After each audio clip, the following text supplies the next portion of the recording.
Whether it's Bond Girl, Dr. Quinn, or Queen of the miniseries, most people think of Jane Seymour as an actress. She has a big bag of tricks, is very versatile, can go back and forth in different kinds of parts and roles, and people want to see more. Others appreciate her intelligence. This is one of the most beautiful women ever to walk on the face of the earth. But if she were just beautiful, she wouldn't be this successful, because she's beautiful and she's very, very smart.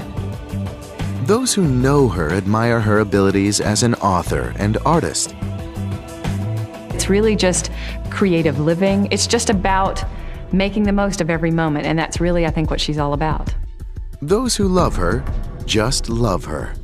We did develop a special friendship that, through all the ups and downs and changes in our lives, is still very valuable. Jane Seymour appears to have it all, but it didn't come easily. She has outlasted a few bad marriages, she has overcome financial ruin, and she has thrived for more than 3 decades in a business that worships youth. Jane Seymour is a survivor. I constantly am thinking of something new and different and something that I can do better. And I try not to live in the past, I try to live in today. I want to see you throw a long one, Chris. Okay. The setting is current-day England, in the countryside near Bath. Very good throw. A lovely woman plays catch with her beautiful children on the grounds of her 14th century manor house. It looks like the set of a movie. But this is real life for Jane Seymour. It's amazing. I mean, this is where all the family comes together. I mean, this is where you see everybody, like all my grandma's aunts, uncles, cousins. It is a family born from the pieces of fractured relationships. It's a dysfunctional Brady Bunch. Caelan, Jane's stepson, is here along with 4 of Jane's children: Katie, Sean, Chris, and Johnny. Jane's husband James, her sisters Annie and Sally, and her mother Mika are just a few who have important roles in this extended family. Former spouses are still in the picture too. I think it works out really well. I mean, initially, like anything, it's the adjustment of this family to that family and so on and so forth. But I think we do very well. The roots of Jane's family tree are strong and deep. They were well established by the time she came into the world on February 15th, 1951. She was Joyce Frankenberg. Joyce Penelope Wilhelmina Frankenberg is quite a mouthful, and that was their first child, so I think I was quite lucky to be Sally as the second. Annie was the third and youngest. Theirs was a home filled with love, friends, and fun. I used to spend a lot of time in their house with both these big kind of 1920s houses next door to each other in this rather silent suburban area in Wimbledon. And their house was always this kind of rollicking palace of fun and adventure and things happening all the time. People came and we ate and we drank and we talked and listened to music, and we had a really fantastic upbringing, actually. It was a very good mixture, wasn't it? It was wonderful, and we had fantastic parties. Orchestrating the good times were the girls' mother Mika and their father John, a prominent doctor. In my case, there were only 3 girls, so I suppose I got oldest son priority, and my father let me believe I could be anything I wanted to be. He spent a lot of time with them, and he was brilliant. He just knew everything. You only had to ask Daddy, and he knew it. Mika from Holland was a warm and wise presence. She had survived 3 years in an Indonesian concentration camp during World War II. Mika was compassionate and understanding. My mother is really the strength in the family. She's an indomitable spirit. She is incredibly loving. She's very giving. She's a wonderful friend. She's just a great person, actually. She really understands the human spirit. The girls loved to read and write plays. Their backyard in Wimbledon served as a stage for all kinds of activities. The Frankenberg home was a social center. Friends were included in the whirl. certainly she had the best possible family that she could, a magical one. I mean, really, I'm not exaggerating it. It was, for me personally, it was a great thing to be there. It was like living an endless storybook. The Frankenbergs liked to travel, romping over Roman ruins or guiding a gondola on the Venetian canals. Jane and her sisters were exposed to a lot. Bullfights, castles, and trips to the beach were part of the adventure. They usually stayed with friends from other countries Mika had met during the war. In turn, the Frankenbergs served as hosts for guests who visited them. Yet they weren't spoiled. They were raised to be concerned and kind. They loved visiting people in the hospital on holidays, especially Jane. Every Christmas Day we would go to the maternity ward and say hello to the sisters and the nurses who were working that day and see the Christmas babies. And yes, she has, I think, always had an interest in medicine and science from that. The Frankenbergs made the most of what they had, enjoying every minute.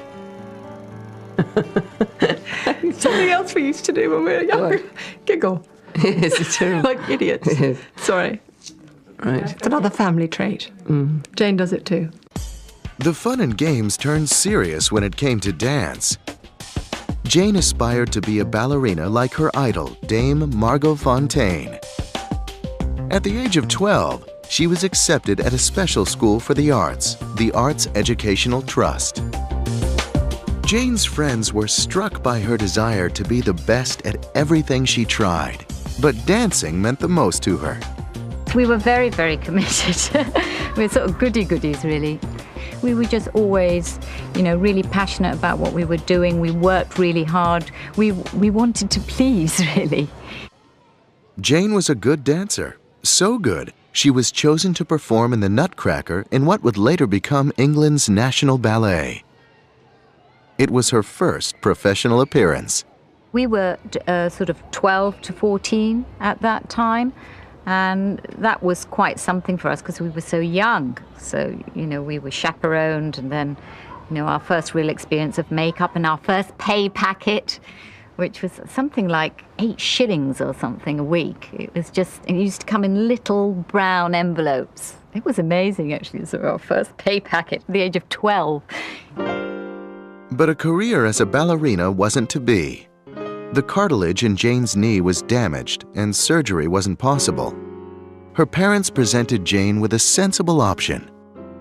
When I hurt myself, they wanted me to quit and become a teacher. They wanted me to go immediately into teachers training college, and I went, no, I'm not a teacher, I'm a performer, and if I can't do this, I want to act. We've never said no, but obviously, you wanted her to have an education as well, because, as you know, it's very difficult. They thought that this was an ill-advised career move, but they never stopped me from doing anything, ever. Jane had been trained in drama as part of her schooling, so she got off to a running start when at the age of 17, she changed her name. Joyce Frankenberg just wasn't memorable. Jane feared a connection to Frankfurter, or worse, Frankenstein. So she became Joya Johns, a name she registered with Actors Equity. But someone, Jane's not sure who, came up with something better. Jane Seymour, who was Henry VIII's third wife. It was a simple name that opened doors because it sounded familiar.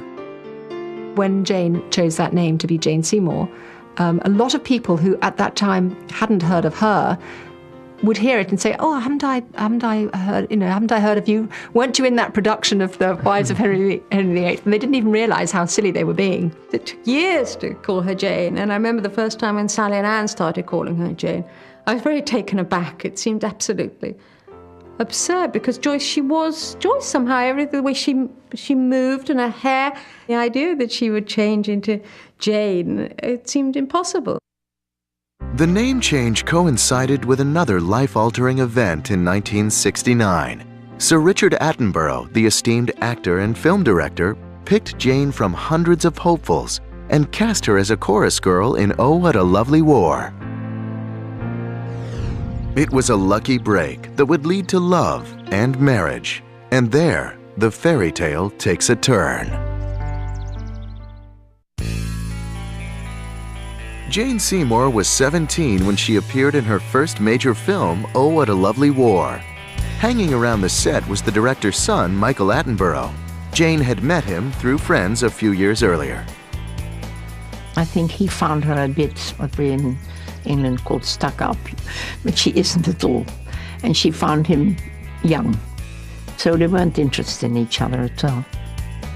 But that changed as they got reacquainted. They fell in love. We dated every spare minute.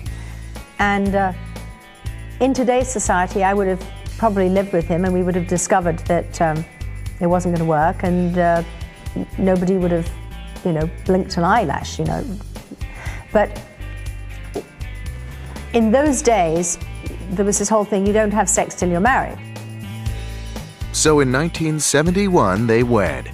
Jane was a 20-year-old woman, but still a girl at heart. As she settled into her role as a wife, Jane was getting parts in Britain that generated attention and led to the biggest break in her young career. If you remember, I was a Bond girl. In England, I'm still a Bond girl. That's it. As far as they're concerned, that's all I ever did. She was cast as Solitaire in Live and Let Die. It was Roger Moore's first appearance as 007. Black Queen on the Red King, Miss... Solitaire. My name's Bond. James Bond. I know who you are, what you are, and why you have come. You have made a mistake. You will not succeed. Roger Moore was our hero, so it was fantastic because we'd seen him in a series called The Saint. We'd grown up watching that. So good looking. And he's such a fun guy as well. Live and Let Die was a great credit on Jane's resume, but the one-dimensional part wasn't the end-all for her. It was really nice for the time that we were making the Bond film, but then after, and when it came out, but then it wasn't particularly good if you wanted serious acting roles. Things weren't perfect on the home front either. Jane's marriage fell apart less than 3 years into it. She and Michael were just too young, more like brother and sister than husband and wife. I felt I'd failed. I'd failed as a wife, and my parents had been married forever, and the Attenboroughs were married forever, and no one I knew had ever been divorced, so it was just, that was devastating. But, and Michael left me for someone else, so that wasn't too comfortable. Added to that was a disastrous foray into the American film scene. Jane tested the Hollywood waters and was scared out of the business in short order by an aggressive producer. It was the most horrible experience, and basically, now they call it sexual harassment. In those days, you couldn't talk about things like that. It was definitely the Hollywood couch. I definitely left that house feeling horrible. I couldn't talk to anyone. He threatened me and said that if I ever told anyone ever, that he would make sure I never worked again, ever. Jane returned to England and settled into a new relationship. She started seeing one of her former husband Michael's friends, Jeffrey Planer. Jeep, his nickname, was an artist whose only interest in show business was Jane.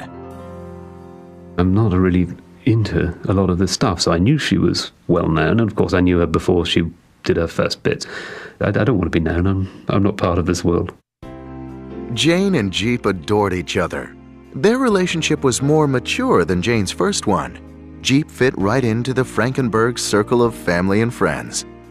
Thanks to Jeep, Jane had the confidence and courage to return to the U.S. and give Hollywood a second chance. It was my encouragement. I told her to go to the States. We were both going to go to LA, but I didn't really like LA, so we were beginning to probably drift apart that time. Jane was achieving professional success. She was cast in a miniseries, Captains and Kings, and nominated for an Emmy in 1976. Work was Jane's focus, not her personal life. Yet Jane and Jeep married on a whim in 1977. Jane wore an Edwardian costume from The Four Feathers, a film she was making at the time. This romantic picture disguised reality. They had married with hopes of saving their relationship. They divorced a year later. It just didn't work. I suppose he was a bit Mr. Seymour, I don't know. you know, walking behind her. But he is a wonderful, wonderful man. 2 husbands had come and gone as Jane turned 27. But Michael and Jeep were Jane's friends forever. I think she's an old-fashioned girl, actually, in a way. You know, she's very loyal to the person that she's with, and I think she works on her relationships. We've grown up together quite a lot, so it's difficult to just cut somebody out of your life, especially when you're...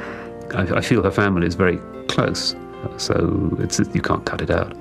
So we sulked for a year or 2 and then started patching it up. Jane moved on, working steadily, if not always on the best projects. A starring role in Dallas Cowboys cheerleaders made it hard for some to take her seriously. Believe me, the network executives took her seriously. I mean, they didn't care that she was a cheerleader. They didn't care she was in Battlestar Galactica. They cared that she brought in ratings, and that's what she's always done. Her beauty, which undeniably opened some doors, might have been a liability. It's because she looks so pretty, I think. That people know she's pretty, and that can be sometimes for an actress it can almost be a disadvantage sometimes. It wasn't easy to put Jane in a box. She was becoming known for a lot of different things: period pieces, TV movies, good and bad, and theatrical films. Her choices may have been questionable, but any doubts about her acting chops were quieted when she sank her teeth into the meaty dual roles of Kathy and Kate Ames in the miniseries East of Eden. I thought that was absolutely stunning. I thought she had the kind of the depth that Jane is capable of, a real sort of quality of acting. And I thought the Bond was obviously very good, but it was a Bond part. But that she has a range and an ability, which was always there. She's very complicated. She was nominated for another Emmy and won a Golden Globe. In the middle of this acting frenzy was a star turn in what would become a cult classic. I was there for all the casting. That was great because every 20 minutes another gorgeous young woman would come in the room. But it was absolutely remarkable that when Jane came in, that was it. On October 3rd, 1980, the film Somewhere in Time opened in movie theaters. It paired Jane Seymour and Christopher Reeve as lovers from different eras who were destined to be together.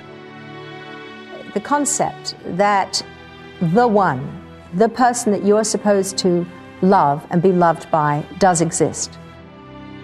We all responded very strongly to the script. It brings out the romantic in all of us as actors. I was certainly carried away by the script, and even more so by the location. I think Jane was too. The film was shot at Grand Hotel on Mackinac Island, Michigan. The setting, a John Barry score, romantic story, and 2 attractive leads combined to create a fantasy audiences could only wish were real. Christopher Reeve and I, it sparked. And the romance and the love and the passion and the innocence of that love and the sexual tension, it's all there on film.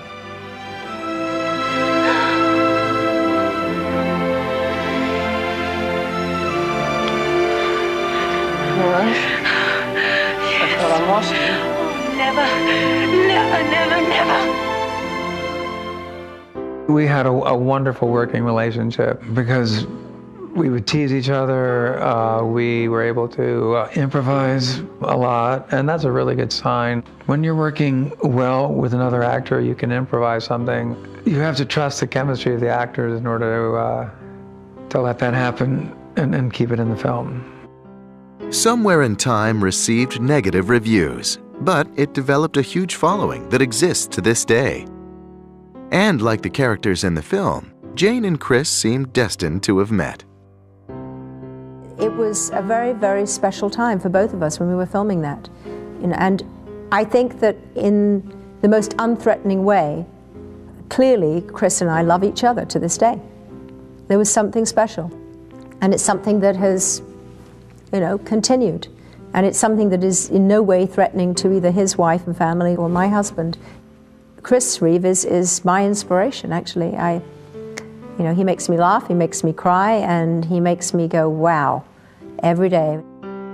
I've lost touch with a lot of people I've made movies with, who I was close to, and we're talking now 22 years later, 23 years later almost. And we're just as good friends as we were when we made the film. That's very rare and very precious.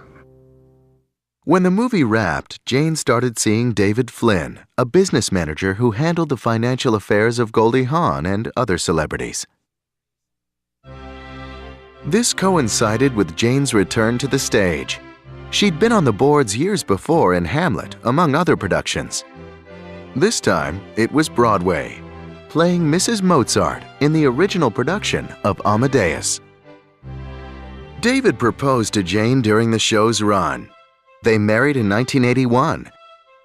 The third time was the charm, or so she thought at the time.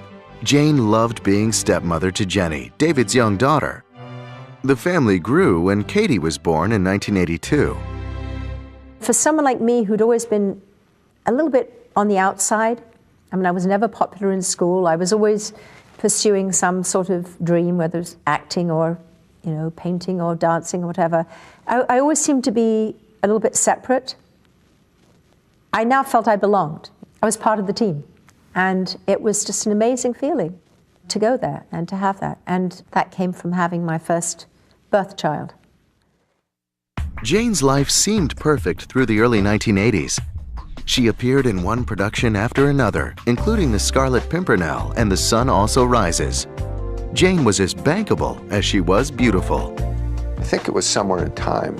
And I saw her in that and fell in love with her like everybody. And the only thing when I met her, she wasn't in period costumes, and that was distracting.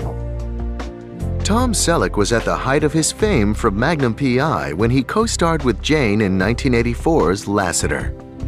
The person you see on the screen is never the person you meet, but there's always common denominators, and I think that was the case with Jane. She wanted to play a character who had a background in dance and was a dancer. And I just remember how hard she worked at that. For the amount of time that actual dancing was in the movie, she probably didn't have to, but it said a lot about her respect for the craft and the way she works on a character, how much time she actually spent on that. And that says a lot about her as a professional. In 1985, Jane gave birth to Sean. She was 34 and going strong as wife, mother, actress, and author. In 1986, her Guide to Romantic Living was published. It promoted an image that was just too good to be true, but at the time, the book seemed like the right thing to do. I gag when I think of it, and mercifully it's out of print, and the few copies that I still have I've kept for my children. Jane returned to what she knew best. In 1988, she won an Emmy for her portrayal of opera diva Maria Callas in Onassis' Richest Man in the World. This was followed with a Golden Globe nomination for The Woman He Loved. Jane starved herself to look like Wallace Simpson, who said, "You can never be too rich or too thin." She got so skinny, it was terrifying, but she looked frightening. So much like Wallace Simpson, but she can really get into the part. I sort of shrunk pretty quickly. I was never in danger of being an anorexic or anything, because the minute I finished that part, I put weight on, and went back to being normal. Jane was television royalty, unofficially anointed queen of the miniseries. She really is the queen of the TV movies and miniseries. I don't think anyone, even today, has surpassed her in that role. She grabbed the title of queen and she's held on to it for a long time. Well, I just figured, well, I'm queen of something and I'm working a lot, and I get, nominated for and winning these prizes that everyone seems to think they want to have, and I'm getting to play wonderful roles. Jane's crowning glory was in War and Remembrance. It was a multi-part follow-up to the epic Winds of War. Jane fought for and won the part of Natalie Jastrow Henry, an American woman sent to a death camp during World War II. The experience was very personal and profound. When I started talking to my father about his cousins who died in Belsen, and doing the research with my mother, trying to get more out of her about, what her experience was like. I don't think it was the facts that I heard from them that helped me as much as some sort of genetic predisposition. I think it was somehow in me to understand and know who Natalie was. And some parts you study, some parts you just are. Shoots for Jane's films were family affairs. The thing is, she loves to share, and she loves us coming along. If she's on location anywhere, before she had the children, 9 times out of 10 she would invite us to come and join her. Jane took Katie and Sean wherever she went. They even had roles in the French Revolution. When I was really little, I got to travel a lot with her before I went into school and everything, and saw a lot that I probably wouldn't have the opportunity to see otherwise. We were with her dad and stuff, and it's like, she's kissing another guy on TV, and it's like, what's going on? She explains to you it's all a movie and stuff. I thought that this was bliss, total bliss. I thought I had a perfect husband, the perfect life, the perfect baby, and then I had another perfect baby. But her bubble burst. Dr. John Frankenberg, Jane's father, died in 1990. Around the same time, her decade-long marriage fell apart. Jane hadn't seen it coming. I was not happily married, but I didn't know at that time that I was unhappily married. I was absolutely devastated, and I had children, and it was the lowest point of my entire life. I felt that the world, that the whole planet had fallen out from underneath me, and that I was free falling to nowhere. A divorce followed. Much of what Jane had earned during her 20 years as an actress went to her ex-husband, leaving her in dire financial straits and a desperate situation. No money, no job, no prospects. And I then, all of a sudden, on a plate was handed Dr. Quinn, just like a gift.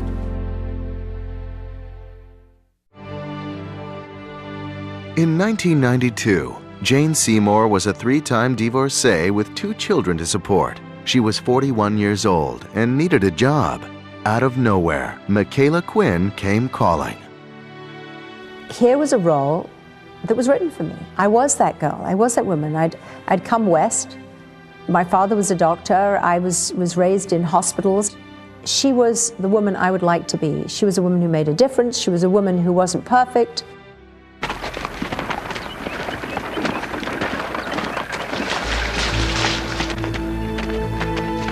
He has a fever. It came in the night. Bring him inside.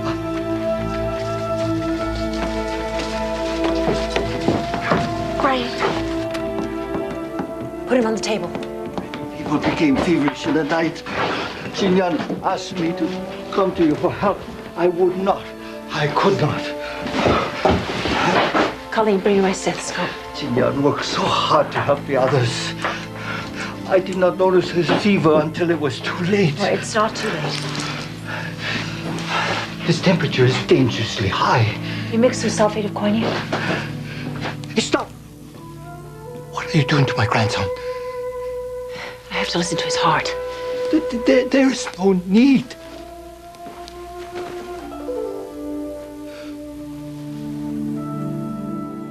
Dr. Quinn allowed Jane to start her life over yet again.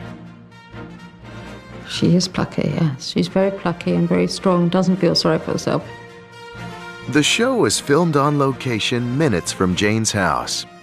It meant she could go to work each day and come home at night. Dr. Quinn was a dream job for Jane and the crew.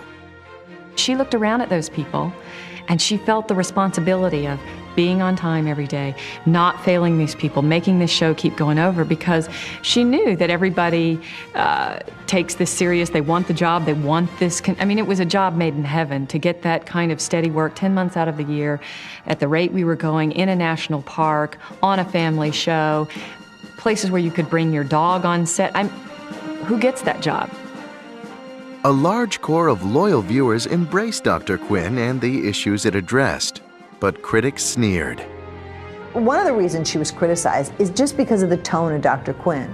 People thought it was kind of schmaltzy, throwback, Western, too much heart, not enough edge, and it's true. It had heart and it had no edge, and the viewers absolutely loved it. Proving once and for all Jane's long-standing appeal. She was more popular in her 40s than she had been 20 years earlier. Well, she's got a big bag of tricks. I'm not being facetious. I mean, you do a body of work, and I think you show many facets of your personality, and you are your own instrument. So the fact that she's had longevity in her career, I think, speaks a lot to who she is. There was a new man in Jane's life, too. Someone who understood and appreciated her personal problems right from the start. I asked her, I said, so you look like you're in a lot of pain. What's going on? And she looked at me like nobody had ever said anything like that to her before. He just went straight into my soul, kind of got right in there, and I went, wow, this is someone who I'm, for some reason, unbeknownst to me, allowing to go to the deepest possible part of my being that even I have barely gone to. James and Jane were friends, at first. The relationship eventually became more serious, which delighted James's son. Well, she was a Bond girl. Yeah, all right, Dad, score. When Jane and I got together, a very dear friend of mine said, she has a lot of baggage. And I looked at my friend and I said, and I don't? I think that when you get married for the third or fourth time, that you have some idea of what you're getting into. And you have to, unless you're completely insane, realize that these people have had a life before. She's been alive. She's got kids. She's had relationships.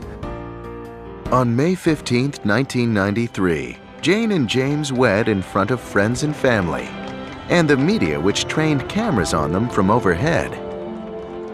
You draw a lot of helicopters.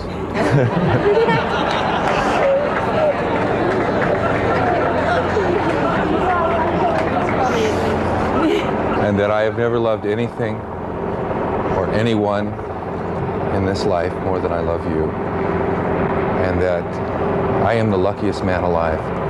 I'm sorry about the helicopters and any future helicopters that may come my way.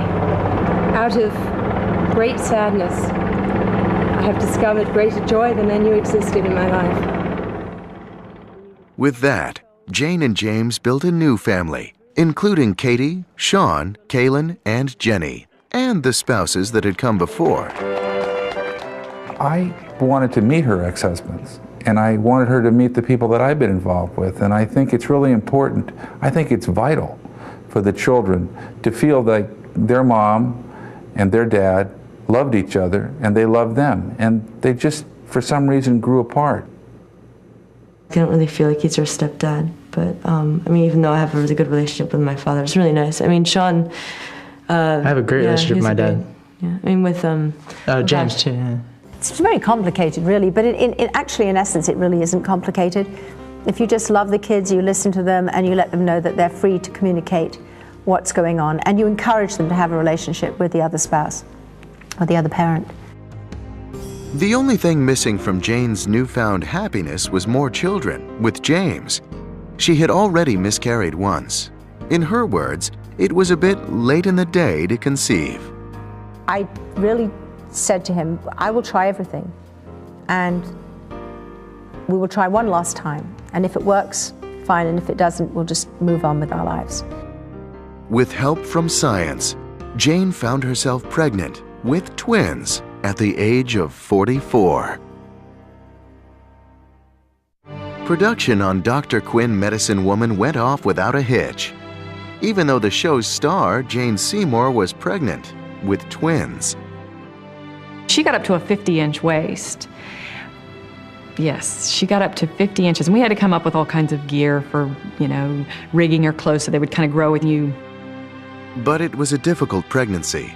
Jane was diagnosed with preeclampsia, a dangerous and sometimes fatal condition that diminishes the supply of blood to the fetus, among other things.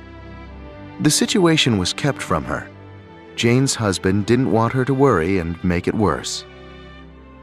I never told Jane that she was in that condition, and she never knew it, and she just sailed right through it. Later, when she found out, I think that she was a little concerned about it. To the credit of my doctor and my husband, they all thought not to tell me because I was so radiantly happy, and I had these babies, and I was just full of love and just full of joy, that why take that magical moment away? Johnny and Chris Keach were born on November 30th, 1995. Johnny was named for Jane's father, as well as family friend Johnny Cash. Chris for another special person in Jane's life. It's spelled differently, but I understand that that she named him after me, which is a great honor. The boys brought new life to the whole family. They're little hellions. They're great. They're sweethearts. They're just they're the kind of things that bring a family together in a lot of ways as well. But I couldn't ask for anything better. They're so adorable, and I love reading with them and like. They're so funny too. And just I don't know, like showing them experiences that you've had too. You know what I mean? Like kind of in like taking them to like Toys R Us or like Santa. Johnny and Chris became the Gerber babies of the 1990s. Their images used to sell food and other products. Research shows that easy-to-eat adult foods may not provide all the nutrition they need. Many are not as good as these baby foods in providing valuable minerals like zinc, so important in developing a child's immune system. Don't let a milestone become a mistake by starting adult foods too early. Besides, don't they grow up too fast anyway? And Jane became a source of hope and humor for older mothers. People say, how do you stay young? How do you look young? Do you exercise? Do you do this? Do you do that? No, actually, I'm frantically running after these little guys, and I'm surrounded by young moms, and I just don't think of myself as an old mom, except when I can't carry them because my back aches or something. As everything finally fell into place for Jane, Dr. Quinn Medicine Woman was canceled by CBS in 1998. It had been a Saturday night staple for parts of 6 seasons. Outraged fans mounted a campaign to keep it on the air, but it wasn't to be. We had a reunion recently, and everybody showed up. And, the fans of Dr. Quinn, the ones that are vocal and that go on the internet and belong, are an extraordinary group of people. And they really believe that an hour of quality television that mattered to them, that was part of their lives, was taken away from them. Dr. Quinn Medicine Woman left the air in 1998, but ran in syndication and was seen in almost 100 countries as the year 2000 passed. 2 Dr. Quinn TV movies kept Jane Seymour busy. But as a middle-aged actress, she knew she'd have to pursue other interests. My days as ingenue are, I'm not going to be the lead in some movie about a bunch of teenagers. I'll be the mom. She became an author of children's books, almost by accident. There were about 16 of us having lunch, and we were talking about cats, and we all, I don't know why the conversation got on, and we had some napkins, and we drew pictures of, passed it round, and everybody had to be what cat you were, and I'd made them into a little book, and I thought, well, this is fun. Let's have a cat family. The Keach's feline alter egos are all represented. Jane is Lady Jane, James, Big Jim, and Kaylin? KK Cool Cat. I found that pretty amusing. The books grew to a set of 8. Jeep illustrated them all. Well, this is not the sort of thing you do with your ex-wife, really, is it? In addition to those collaborations, Jane went solo with another of her loves, painting. She produced dozens of canvases, which commanded thousands of dollars, and still do. It's a joy, actually. And she has, like with her painting, she's so good at art and she has such joy. It's her way of relaxing, is doing her painting. And she's good at it at the same time. Her activities and interests are supported by and shared with James. The two make documentaries, the most recent, an African measles initiative for the Red Cross.